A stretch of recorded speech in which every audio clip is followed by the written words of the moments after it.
தமிழகத்துல தங்கம் வெளி நிலவரம் போலவே கொலை நிலவரம்னு செய்திகள் வரும் அளவுக்கு திமுக ஆட்சியில சட்டம் ஒழுங்கு சீர்கெட்டு போயிடுச்சுன்னு குற்றம் சாட்டியுள்ள அதிமுக பொதுச் செயலாளர் எடப்பாடி பழனிசாமி திமுக ஆட்சியில 20 ஆணவ படுகொலைகள் நடந்திருப்பதாக தெரிவித்திருக்காரு. சிவகங்கை மாவட்டம் திருபுவனத்துல போலீஸ் விசாரணையின் போது உயிரிழந்த இளைஞர் அஜித்குமாரோட குடும்பத்தினரை அவரு நேர்ல சந்திச்சு பேசினாரு. அஜித்குமாரோட படத்துக்கு அஞ்சலி செலுத்தியதோட மட்டும் இல்லாம அவருடைய தாய் மற்றும் சகோதரர் நவீன்குமாருக்கு ஆறுதலும் சொல்லியிருக்காரு. பிறகு செய்தியாளர்களுக்கு பேட்டியளித்த எடப்பாடி பழனிசாமி அஜித்குமாரோட கொலையில தாக்குதல் நடத்திய போலீசாருக்கு மேலிடத்துல இருந்து அழுத்தம் கொடுக்கப்பட்டிருக்கு அப்படின்னும் இதற்கு முழு பொறுப்பா அரசு தான் ஏத்துக்கணும்னு சொல்லியிருக்காரு. உயிரிழந்த அஜித்குமாரோட குடும்பத்துக்கு அதிமுக சார்பில் 5 லட்சம் ரூபாய் வழங்கப்படும்னு தெரிவித்த எடப்பாடி பழனிசாமி அதிமுக ஆட்சிக்கு வந்த பிறகு அஜித்குமாரோட சகோதரருக்கு விரும்பிய இடத்துல அரசு வேலை வழங்கப்படும்னு சொல்லியிருக்காரு.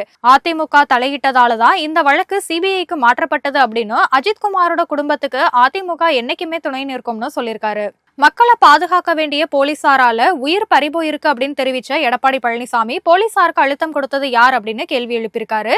திமுகவோட ஆட்சியில சட்டம் ஒழுங்கு மொத்தமா சீர்கெட்டு கொலை கொள்ளை திருட்டுன்னு நடக்காத நாட்களே இல்லைன்னு எடப்பாடி பழனிசாமி குற்றம் சாட்டியிருக்காரு.